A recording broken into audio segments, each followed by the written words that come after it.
Have you ever noticed that most of life isn't black or white? It's sort of gray. We procrastinate decisions, we hedge emotions, we stay unsure, yet comfortable. Even our values sometimes live somewhere in the middle.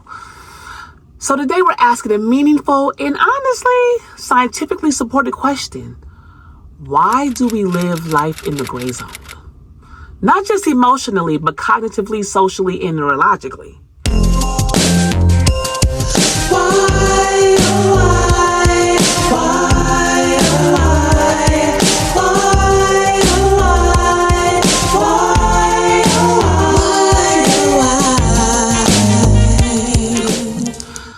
Hey y'all, welcome to the Why Podcast, where why is always the question. You're in the closet with Celeste the Friend. I'm so happy to be here with y'all. I can't wait to spill run my mouth and spill some tea, honey, and have a conversation with all of you. So let's get to it, okay?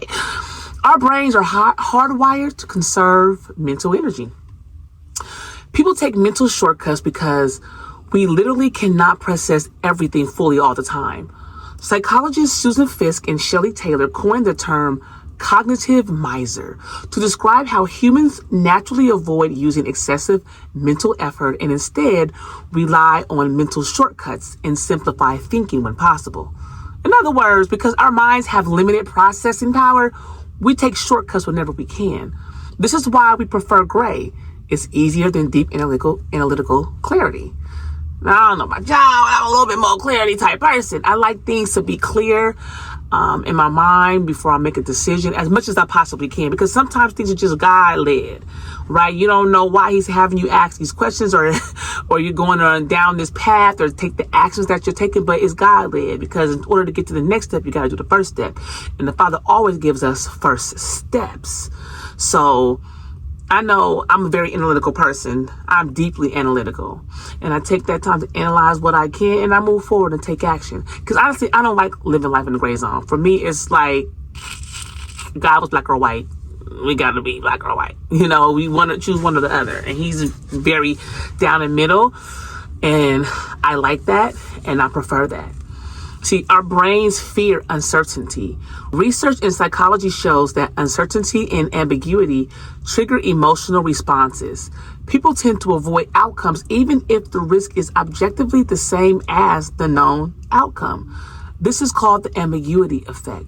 People will choose a lesser known outcome they understand rather than a choice with unknown odds, even when the payoff is the same.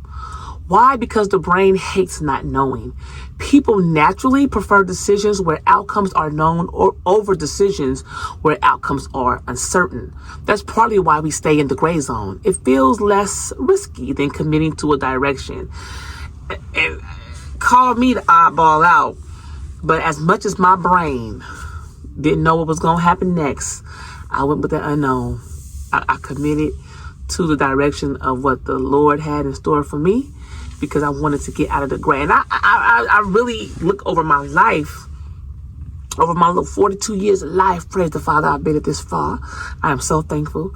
I look over it and I'm like, dang, like you had me, you know, or you gave me this choice, but told me to make a decision.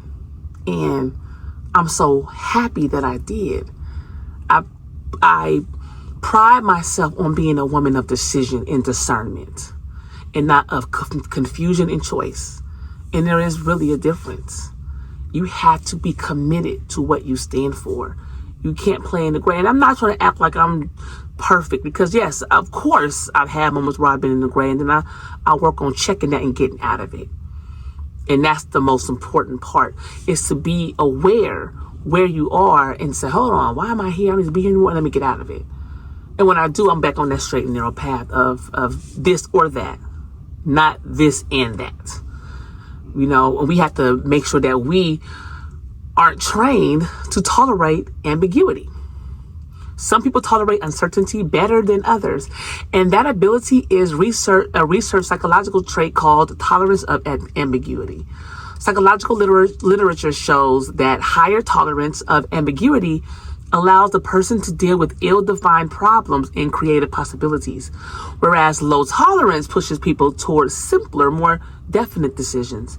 In humans with low ambiguity tolerance, gray areas feel like discomfort. Like that's me. I'm that human. Low ambiguity, low tolerance. I'm uncomfortable.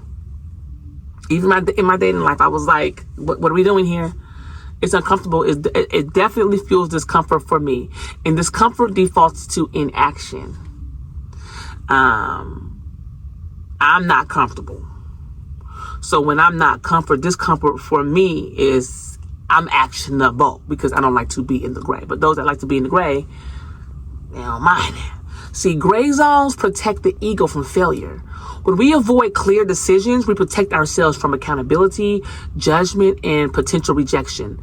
Behavioral decision research by social psychologists like Thomas Gilovich, a major figure in heuristics and decision science, shows that human judgment often defaults into inaction when the cost of a clear decision feels higher than staying ambiguous, even if that ambiguity hurts us long term. In other words, we stay in the gray because it's emotionally safer than being wrong. That's no different than picking your heart. That's what I'm trying to say. That's no different than picking your heart. I have a video and you can check that out. I'll link it here below or in the notes of really picking your heart.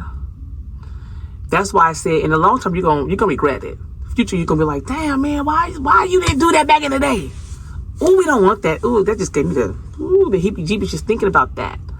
I want future me to be like, girl, you got on it. You made a decision. You went there with that decision, and you didn't look back. When I make a decision, I don't go back. I don't. And I don't want this to feel like I'm shaming anybody that has had to take a step back on some things because life happens. Like I said, let me be clear. Because I don't even want to be up here like I'm putting my foot in my mouth. When I make a decision on something, I do move forward with it. If I go back to something, it's because I let it be open as an option to be able to fuel whatever it is that I'm working on. And I'm always working on something, especially when it comes to business. But all businesses need capital. And since I have a degree in education, and have been doing it for over 14 years, using me as an example, then I go and I teach and I stay in there for a few years and get what I need and put towards what I need to be putting it towards. Now, I'm a lot more clearer now. There's a clip that I just saw where Denzel Washington, which I love what he said. I was like, yup. He said, in the beginning, you learn. In the middle, you earn. And then in the end, you return. And I was like, dang. And I stopped for a little bit to look over my life, and I'm like, yeah. In my beginning, I learned. I had all my children early. I finished having my children before 40, so I had 10 before 40. I did. And I'm happy I did that. I was married. I'm remarried, so this is my second marriage because my first marriage, my husband passed away.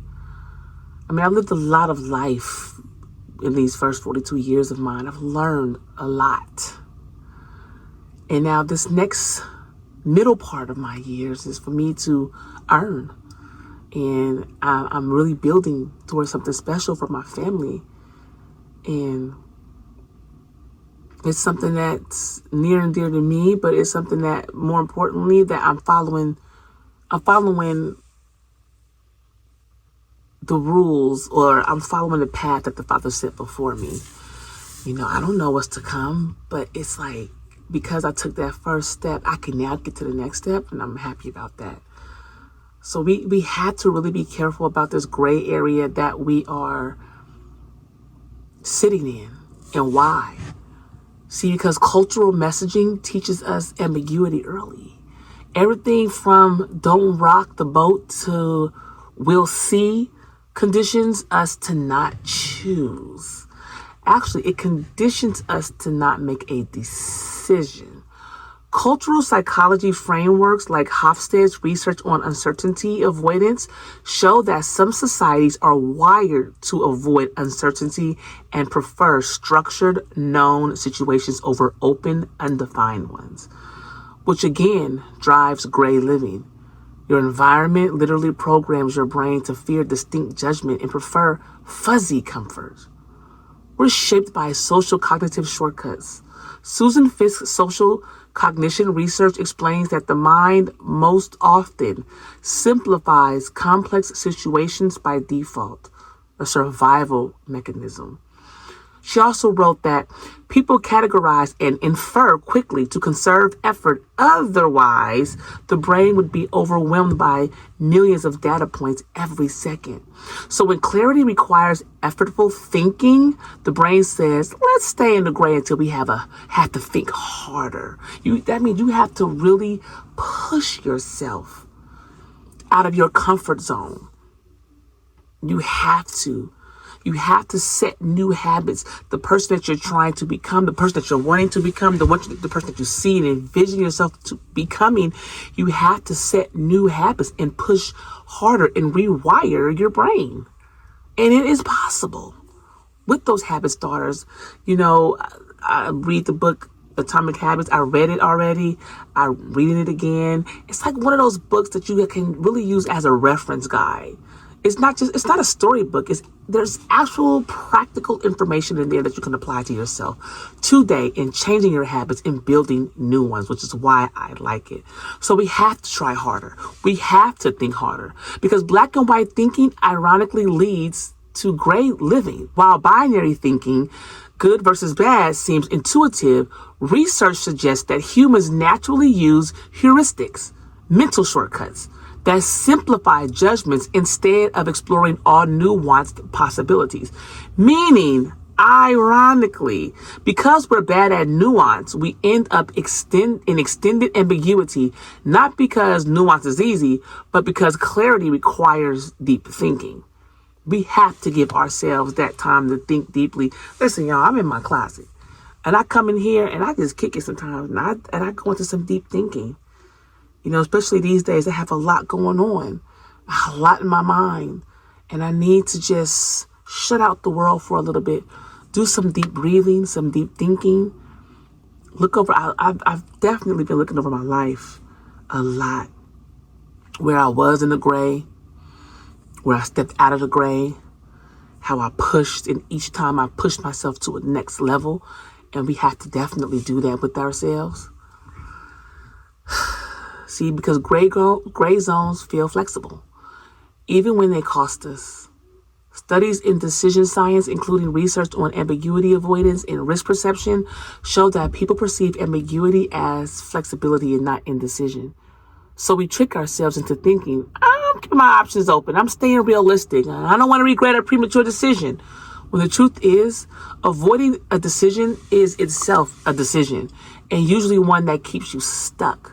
Like I said, we have to make these decisions over choices directly, because that allows us to actually get out of the gray zone and be truthfully honest with ourselves. And some of us will say, I'm not ready for it, and you are. And I love that term, jump out the plane and find the parachute on the way down, or build the plane on the way down, or whatever. Some people hate that term, but I like the concept of it, the metaphor of it, of just get going. Because why is it,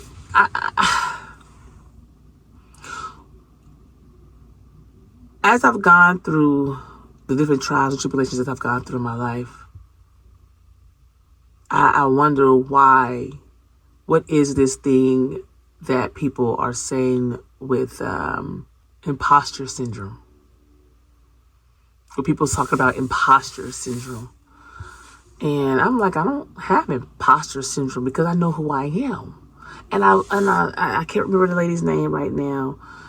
A book that I'm reading of hers, multi-millionaire. She was a lawyer. I can't remember her name. I'm so sorry, but I love what she said one time when I heard her speaking in an interview. And she said, I may not be experienced, but I am definitely qualified.